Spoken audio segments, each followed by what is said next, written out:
राम राम जी सभी को। तो आज है रामचरितमानस का हमारा 24वां दिन। इनकी किशोर अवस्था है। ये सुंदरता के घर सांवले और गोरे रंग के तथा सुख के धाम है। इनके अंग अंग पर करोड़ों अरबों कामदेवों को न्यौछावर कर देना चाहिए। हे सखी, भला कहो तो ऐसा कौन शरीरधारी होगा जो इस रूप को देखकर मोहित न हो जाए। अर्थात यह रूप जड़ चेतन सबको मोहित करने वाला है। तब कोई दूसरी सखी प्रेम सहित कोमल वाणी से बोली, हे सयानी, मैंने जो सुना है उसे सुनो। ये दोनों राजकुमार महाराज दशरथ जी के पुत्र हैं। बाल राज हंसों का सा सुंदर जोड़ा है। ये मुनि विश्वामित्र के यज्ञ की रक्षा करने वाले हैं। इन्होंने युद्ध के मैदान में राक्षसों को मारा है।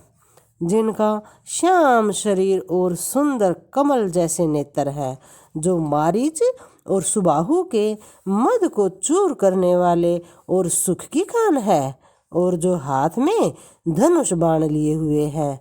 वे कौशल्या जी के पुत्र हैं और इनका नाम राम है। जिनका शरीर रंग गोरा और किशोर अवस्था है, और जो सुंदर वेश बनाए हैं और हाथ में धनुष बाण लिए श्री राम जी के पीछे पीछे चल रहे हैं। वे इनके छोटे भाई हैं। उनका नाम लक्ष्मण है। हे सखी, सुनो, उनकी माता का नाम सुमित्रा है। दोनों भाई ब्राह्मण विश्वामित्र का काम करके और रास्ते में मुनि गौतम की स्त्री अहिल्या का उद्धार करके यहाँ धनुष यज्ञ देखने आए हैं। यह सुनकर सब स्त्रियां प्रसन्न हुई। श्री रामचंद्र जी की छवि देखकर कोई एक दूसरी सखी कहने लगी, यह वर जानकी के योग्य है। हे सखी, यदि कहीं राजा इन्हें देख ले तो प्रतिज्ञा छोड़कर हठ पूर्वक इन्हीं से विवाह कर देगा। किसी ने कहा कि राजा ने इन्हें पहचान लिया है और मुनि के सहित इनका आदर पूर्वक सम्मान किया है। परंतु हे सखी, राजा अपना प्रण नहीं छोड़ता। वह होनहार के वशीभूत होकर हठ पूर्वक अविवेक का ही आश्रय लिए हुए है। प्रण पर अड़े रहने की मूर्खता नहीं छोड़ता। तो कोई कहती है, यदि विधाता भले हैं और सुना जाता है कि वे सबको उचित फल देते हैं, तो जानकी जी को यही वर मिलेगा। हे सखी, इसमें कोई संदेह नहीं है। जो दैव योग से ऐसा संयोग बन जाए तो सब लोग कथार्थ हो जाएं। हे सखी, मेरे तो इसी से इतना अधिक आतुरता हो रही है कि इसी नाते कभी ये यहाँ आवेंगे, नहीं तो विवाह ना हुआ तो। हे सखी, सुनो, हमको इनके दर्शन दुर्लभ है। यह संयोग तभी हो सकता है जब हमारे पूर्व जन्मों के बहुत पुण्य हो। दूसरी ने कहा, हे सखी, तुमने बहुत अच्छा कहा। इस विवाह से सभी का परम हित है। किसी ने कहा, शंकर जी का धनुष कठोर है और ये सांवले राजकुमार कोमल शरीर के बालक है। हे सयानी, सब अमंजस्य में है। यह सुनकर दूसरी सखी कोमल वाणी से कहने लगी कि हे सखी, इनके संबंध में कोई ऐसा कहता है कि ये देखने में तो छोटे हैं, पर इनका प्रभाव बहुत बड़ा है। इनके चरण कमलों की धूलि का स्पर्श पाकर अहिल्या तर गई, जिसने बड़ा भारी पाप किया। वे क्या शिवजी का धनुष बिना तोड़े रहेंगे?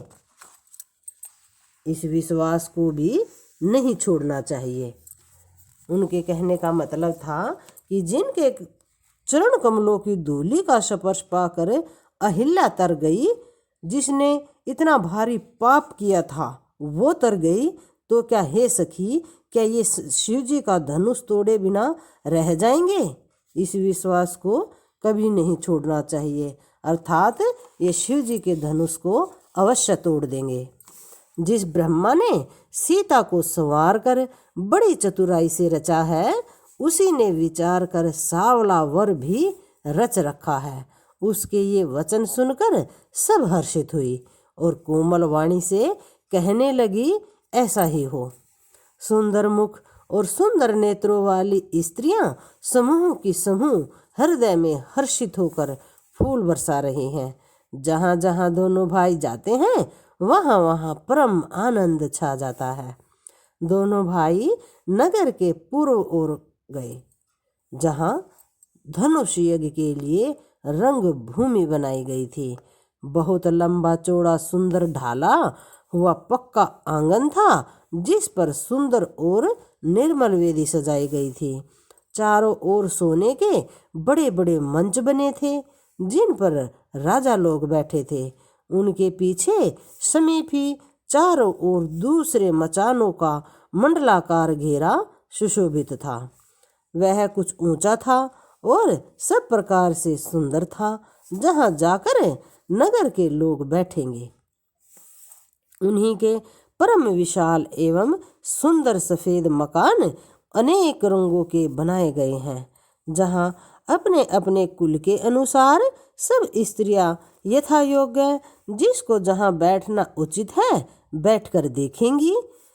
नगर के बालक कोमल वचन कह कह कर आदर पूर्वक प्रभु श्री रामचंद्र जी को यज्ञशाला की रचना दिखला रहे हैं। सब बालक इसी बहाने प्रेम के वश होकर श्री राम जी के मनोहर अंगों को छूकर शरीर से पुलकित हो रहे हैं और दोनों भाइयों को देख देख कर उनके हृदय में अत्यंत हर्ष हो रहा है। श्री रामचंद्र जी ने सब बालकों को प्रेम के वश जानकर यज्ञ भूमि के स्थानों की प्रेम पूर्वक प्रशंसा की है। इससे बालकों का उत्साह, आनंद और प्रेम और भी बढ़ गया, जिससे वे सब अपनी अपनी रुचि के अनुसार उन्हें बुला लेते हैं और प्रत्येक के बुलाने पर दोनों भाई प्रेम सहित उनके पास चले जाते हैं। कोमल मधुर और मनोहर वचन कहकर श्री राम जी अपने छोटे भाई लक्ष्मण को यज्ञ भूमि की रचना दिखलाते हैं, जिनकी आज्ञा पाकर माया लव निमेष पलक गिरन के चौथाई समय में ब्रह्मांडों के समूह रच डालती है। वहीं दोनों दिनों पर दया करने वाले श्री राम जी भक्ति के कारण धनुष यज्ञशाला को चकित होकर अर्थात आश्चर्य से देख रहे हैं। इस प्रकार सब कौतुक अर्थात विचित्र रचना देखकर वे गुरु के पास चले। देर हुई जानकर उनके मन में डर है। जिनके भय से डर को भी डर लगता है, वही प्रभु का प्रभाव, जिसके कारण ऐसे महान प्रभु भी नाटक करते हैं, दिखला रहे हैं। उन्होंने कोमल मधुर और सुंदर बातें कहकर बालकों को जबरदस्ती विदा कर दिया। फिर भय प्रेम विनय और बड़े संकोच के साथ दोनों भाई गुरु के चरण कमलों में सिर नवाकर आज्ञा पाकर बैठे। रात्रि का प्रवेश होते ही अर्थात संध्या के समय मुनि ने आज्ञा दे दी। तब सबने संध्या वंदन किया। फिर प्राचीन कथाएं तथा इतिहास कहते कहते सुंदर रात्रि के 2 पहर बीत गए। तब श्रेष्ठ मुनि ने जाकर शयन किया। दोनों भाई उनके चरण दबाने लगे। जिनके चरण कमलों के दर्शन एवं स्पर्श के लिए वैराग्यवान पुरुष की भांति भांति के जप और योग किया करते हैं, वे ही दोनों भाई मानो प्रेम से जीते हुए प्रेम पूर्वक गुरु जी के चरण कमलों को दबा रहे हैं। मुनि ने बार बार आज्ञा दी। तब श्री रघुनाथ जी ने जाकर शयन किया। श्री राम जी के चरणों को हृदय से लगाकर भय और प्रेम सहित परम सुख का अनुभव करते हुए लक्ष्मण जी उनको दबा रहे हैं। प्रभु श्री रामचंद्र जी ने बार बार कहा कि हे तात, अब सो जाओ। तब वे उन चरण कमलों को हृदय में धरकर लेट रहे हैं। रात बीतने पर मुर्गे का शब्द कानों से सुनकर लक्ष्मण जी उठे। जगत के स्वामी सुजान श्री रामचंद्र जी के गुरु से पहले जाग गए। जो जगत के स्वामी सुजान श्री रामचंद्र जी भी, मतलब कि जो पूरे जगत के स्वामी हैं, वे श्री रामचंद्र जी भी गुरु के जगने से पहले जग गए। सब सोच क्रिया करके वे जाकर नहाए और फिर संध्या अग्निहोत्रादि नित्य कर्म समाप्त करके उन्होंने मुनि को मस्तक नवाया। पूजा का समय जानकर गुरु की आज्ञा पाकर दोनों भाई फूल लेने चले। उन्होंने जाकर राजा का सुंदर बाग देखा, जहाँ बसंत ऋतु लुभा कर रह गई। मन को लुभाने वाले अनेक वृक्ष लगे हैं। रंग बिरंगी उत्तम लताओं के मंडप छाए हुए हैं। नए पत्तों फूलों से युक्त सुंदर वृक्ष अपनी संपत्ति से कल्प वृक्ष को भी लज्जा रहे हैं। पपीहे, कोयल, तोते, चकोर आदि पक्षी मीठी मीठी वाणी बोल रहे हैं और मोर सुंदर नृत्य कर रहे हैं। बाग के बीचों बीच सुहावना सरोवर सुशोभित है, जिसमें मणियों की सीढ़ियां विचित्र ढंग से बनी हुई है। उसका जल निर्मल है, जिसमें अनेक रंगों के कमल खिले हुए हैं। जल के पक्षी करलव कर रहे हैं और भ्रमर गुंजार कर रहे हैं। बाग और सरोवर को देखकर प्रभु श्री रामचंद्र जी भाई लक्ष्मण सहित हर्षित हुए। यह बाग वास्तव में परम रमणीय है, जो जगत को सुख देने वाले श्री रामचंद्र जी को सुख दे रहा है। चारों ओर दृष्टि डालकर और मालियों से पूछकर वे प्रसन्न मन से पत्र पुष्प लेने लगे। उसी समय सीता जी वहां आई। माता ने उन्हें गिरिजा पार्वती जी की पूजा करने के लिए भेजा था। साथ में सब सुंदरी और सयानी सखियां भी थी, जो मनोहर वाणी से गीत गा रही है। सरोवर के पास गिरिजा जी का मंदिर बहुत सुशोभित है, जिसका वर्णन किया ही नहीं जा सकता। देखकर मन मोहित हो जाता है। सखियां सहित सरोवर में स्नान करके सीता जी प्रसन्न मन से गिरिजा जी के मंदिर में गई और उन्होंने बड़े प्रेम से पूजा की और अपने योग्य वर मांगा। एक सखी सीता जी का साथ छोड़कर फुलवाड़ी देखने चली गई थी। उसने जाकर दोनों भाइयों को देखा और प्रेम में विह्वल होकर वह सीता जी के पास आ गई। सखियों ने उसकी दशा देखी कि उसका शरीर पुलकित है और नेत्रों में जल भरा है। सब कोमल वाणी से पूछने लगी कि अपनी प्रसन्नता का कारण बताओ। जब वह अपनी प्रसन्नता का कारण बताती है तो उसने कहा कि 2 राजकुमार बाग देखने आए हुए हैं, किशोर अवस्था के हैं और सब प्रकार से सुंदर हैं। वे सांवले और गोरे रंग के हैं। उनके सौंदर्य को मैं कैसे बखान कर कहूँ। वाणी बिना नेत्र की है और नेत्रों के वाणी नहीं है। मतलब कि इस बात का मतलब ये हुआ कि मुझसे तो उनकी सुंदरता का बखान ही नहीं किया जा रहा, वे इतने ज़्यादा सुंदर हैं। यह सुनकर और सीता जी के हृदय में बड़ी उत्कंठा जानकर सब सयानी सखियाँ बहुत प्रसन्न हुई। तब एक सखी कहने लगी कि हे सखी, ये वही राजकुमार है जो सुना है कि काल विश्वामित्र मुनि के साथ आए हैं और जिन्होंने अपने रूप की मोहिनी डालकर नगर के स्त्री पुरुषों को अपने वश में कर लिया है। जहाँ तहाँ सब लोग उन्हीं की छवि का वर्णन कर रहे हैं। अवश्य चलकर उन्हें देखना चाहिए, वे देखने ही योग्य हैं। उसके वचन सीता जी को अत्यंत ही प्रिय लगे और दर्शन के लिए उनके नेत्र अकुला उठे। उसकी प्यारी सखी को आगे करके सीता जी चली। पुरानी प्रीति को कोई लख नहीं पाता। नारद जी के वचनों का स्मरण करके सीता जी के मन में पवित्र प्रीति उत्पन्न हुई। वे चकित होकर सब ओर इस तरह देख रही हैं मानो डरी हुई मृग छोनी इधर उधर देख रही हो।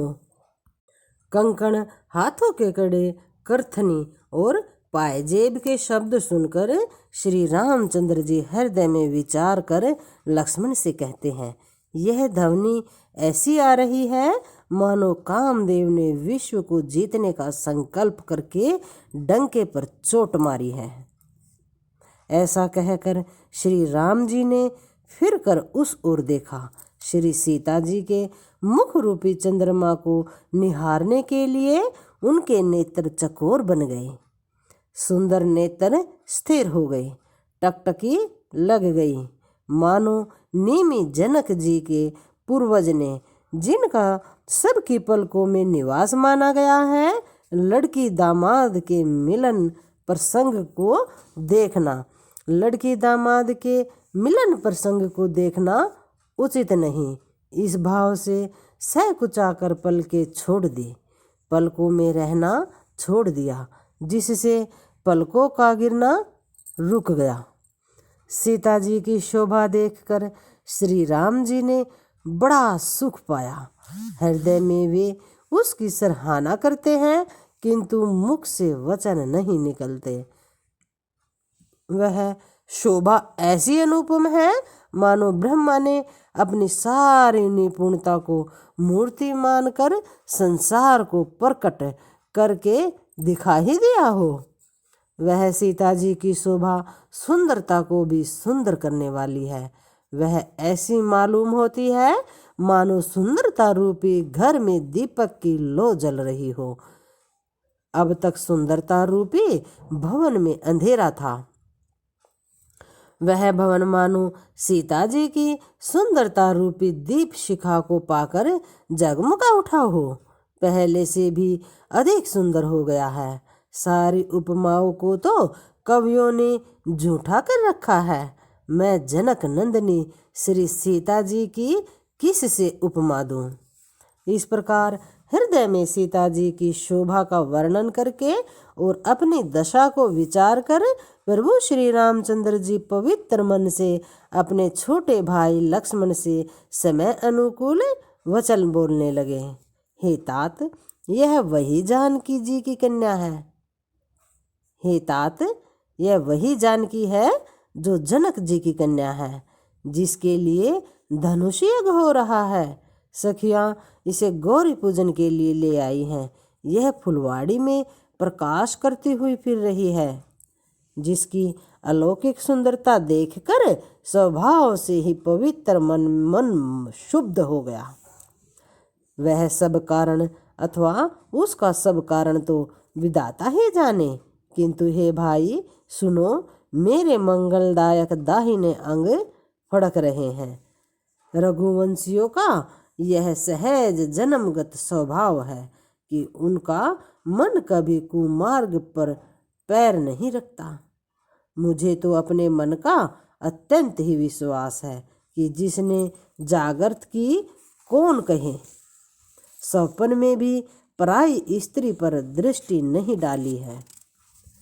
रण में शत्रु जिनकी पीठ नहीं देख पाते, अर्थात जो लड़ाई के मैदान से भागते नहीं, पराई स्त्रियां उनके मन और दृष्टि को नहीं खींच पाती, और भिखारी जिनके यहाँ से नाही नहीं पाते, खाली हाथ नहीं लौटते। ऐसे श्रेष्ठ पुरुष संसार में थोड़ी हैं। यो श्री राम जी छोटे भाई से बातें कर रहे हैं, पर मन सीता जी के रूप में लुभाया हुआ उनके मुख रूपी कमल में छवि रूप मकरंद रस को भौरे की तरह पी रहा है। सीता जी चकित होकर चारों ओर देख रही है। मन इस बात की चिंता कर रहा है कि राजकुमार कहाँ चले गए। बाल मृग नयनी मृग के छोने की सी आंख वाली सीता जी जहाँ दृष्टि डालती है वहाँ मानो श्वेत कमलों की कतार बस जाती हैं। तब सखियों ने लता की ओट में सुंदर श्याम और गौर कुमारों को दिखलाया। उनके रूप को देखकर नेत्र ललचा उठे। वे ऐसे प्रसन्न हुए मानो उन्होंने अपना खजाना पहचान लिया हो। श्री रघुनाथ जी की छवि देखकर नेत्र थकित निश्चल हो गए। पलकों ने भी गिरना छोड़ दिया। अधिक स्नेह के कारण शरीर विह्वल मतलब कि बेकाबू हो गया। मानो शरद ऋतु के चंद्रमा को चकोरी मतलब बेसुध हुई देख रही हो। नेत्रों के रास्ते श्री राम जी के हृदय में चतुर शिरोमणि जानकी जी ने पलकों के किवाड़ लगा दिए, अर्थात नेत्र मूंद कर उनका ध्यान करने लगी।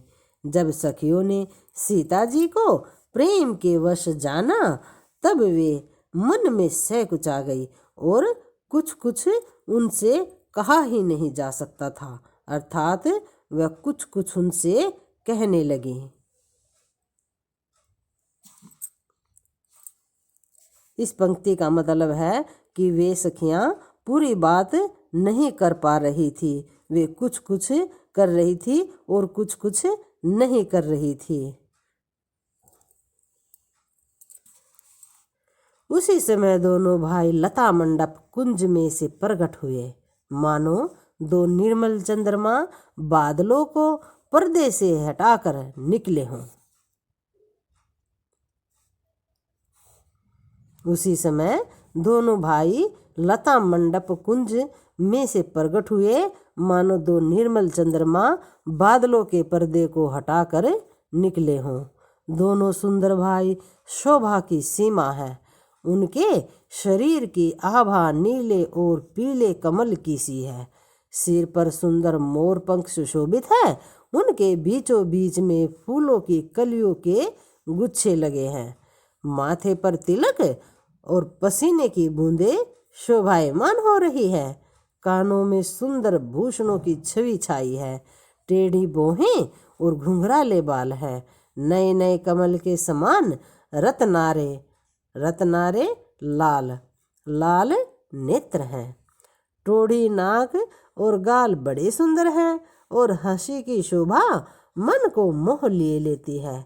मुख की छवि तो मुझसे कही ही नहीं जाती, जिसे देखकर बहुत से कामदेव लज्जा जाते हैं। वक्ष स्थल पर मणियों की माला है। शंख के सदृश सुंदर गला है।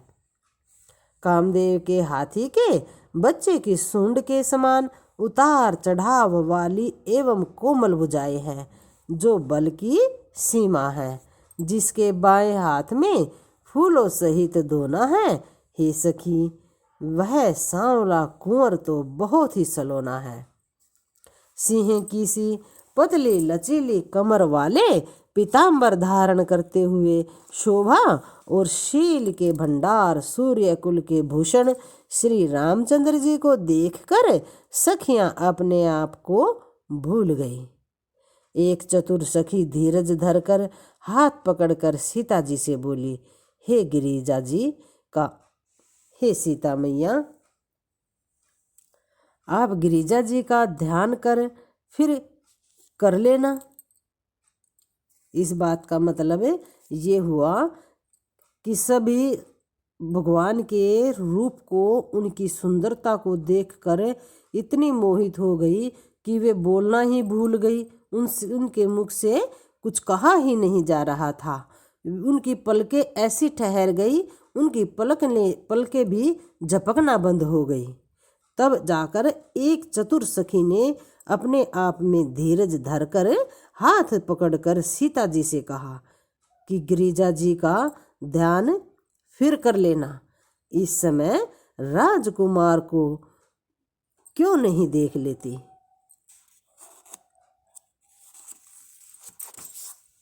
तब सीता जी ने सकुचाकर नेत्र खोले और रघुकुल के दोनों सिंहों को अपने सामने खड़े देखा।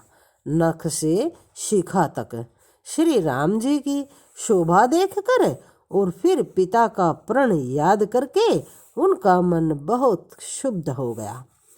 जब सखियों ने सीता जी को परवश मतलब कि प्रेम के वश देखा, सब भयभीत होकर कहने लगी, बड़ी देर हो गई, अब चलना चाहिए, कल इसी समय फिर आएंगी। क्या कहकर कि ऐसा कहकर एक सखी मन में हंसी। सखी की यह रहस्यमयी भरी वाणी सुनकर सीता जी सकुच गई। देर हो गई जान उन्हें माता का भय लगा। मतलब कि देर हो गई है, इस बात से उन्हें माता का भय लगा। बहुत धीरज धर कर वे श्री रामचंद्र जी को हृदय में ले गई और उनका ध्यान करती हुई अपने को पिता के अधीन जानकर लौट चली। मतलब कि सीता जी अपना धीरज धरकर श्री रामचंद्र जी को अपने हृदय में ले आई और उनका ध्यान करती हुई, उनका मतलब श्री राम जी का, श्री रामचंद्र जी का ध्यान करती हुई अपने को पिता के अधीन जानकर वापस अपने महल लौट गई। मृग पक्षी और वृक्षों को देखने के बहाने सीता जी बार बार घूम जाती है और श्री राम जी की छवि देख देख कर उनका प्रेम कम नहीं बढ़ रहा है, अर्थात बढ़ता ही जा रहा है। शिव जी के धनुष को कठोर जानकर वे विसूरती मन में विलाप करती हुई हृदय में श्री राम जी की सांवली मूर्ति को रख कर चली। शिव जी के धनुष की कठोरता का स्मरण आने से उन्हें बहुत चिंता होती थी कि ये सुकुमार रघुनाथ जी उसे कैसे तोड़ेंगे। मतलब कि काफ़ी कोमल नज़र आए, काफ़ी कोमलता में देखी है उन्होंने श्री राम जी में, तो इसलिए वे सोच रही हैं और सहकुचा रही हैं कि इतने प्यारे से ये रघुनाथ भला धनुष बाण कैसे तोड़ेंगे। पिता के प्रण की स्मृति से उनके हृदय में क्षोभ था, इसलिए मन में विलाप करने लगे। प्रेमवश ऐश्वर्य की विस्मृति हो जाने से ही ऐसा हुआ। फिर भगवान के बल का स्मरण आते ही वे हर्षित हो गई और सांवली छवि को हृदय में धारण करके चली। प्रभु श्री रामचंद्र ने जब सुख स्नेह शोभा और गुणों की खान श्री जानकी जी को जाती हुई जाना, तब प्रेम की कोमल स्याही बनाकर उनके स्वरूप को अपने सुंदर चित्ररूपी भीति पर विचित्रित कर लिया। मतलब कि सीता मैया की सुंदरता को, उनके स्वरूप को श्री राम भगवान ने अपने चित्ररूपी भीति पर चित्रित कर लिया, मतलब छाप लिया। सीता जी पुनः भवानी जी के मंदिर में गई और उनके चरणों की वंदना करके हाथ जोड़कर बोली, हे श्रेष्ठ पर्वतों के राजा, हिमाचल की पुत्री पार्वती, आपकी जय हो, जय हो। हे महादेव जी के मुख रूपी चंद्रमा की और टकटकी लगाकर देखने वाली चकोरी, आपकी जय हो। हे हाथी के मुख वाले गणेश जी और 6 मुख वाले स्वामी कार्तिक जी की जय हो। हे जगजननी, हे बिजली की सी कांति युक्त शरीर वाली, आपकी जय हो। हे छह मुख स्वामी कार्तिक जी की माता, हे जगत जननी, आपकी जय हो। आपका ना आदि है, ना मध्य है और ना ही अंत है। आपके असीम प्रभाव को वेद भी नहीं जानते हैं। आप संसार को उत्पन्न, पालन और नाश करने वाली हैं। विश्व को मोहित करने वाली और स्वतंत्र रूप से विहार करने वाली हैं। पति को इष्ट देव मानने वाली श्रेष्ठ नारियों में हे माता, आपकी प्रथम गणना है। आपकी अपार महिमा को हजारों सरस्वती और शेष जी भी नहीं कह सकते। हे भक्तों को मुँह मांगा वर देने वाली, हे त्रिपुर के शत्रु शिव जी की प्रिय पत्नी, आपकी सेवा करने से चारों फल सुलभ हो जाते हैं। हे देवी, आपके चरण कमलों की पूजा करके देवता, मनुष्य और मुनि सभी सुखी हो जाते हैं। मेरे मनोरथों को आप भली भांति जानती हैं, क्योंकि आप सदा सबके हृदय रूपी नगरी में निवास करती हैं। इसी कारण मैंने उसको प्रकट नहीं किया। ऐसा जानकर जानकी जी ने उनके चरण पकड़ लिए। गिरिजा जी सीता जी के विनय और प्रेम के वश हो गई। उनके गले की माला खिसक पड़ी और मूर्ति मुस्कुराई। सीता जी ने आदर पूर्वक उस प्रसाद अर्थात उस माला को सिर पर धारण किया। गौरी जी का हृदय हर्ष से भर गया और वे बोली। क्या बोली ये मैं आपको कल बताऊंगी। आज के लिए इतना ही, बाकी कल पढ़ेंगे। जय श्री राम।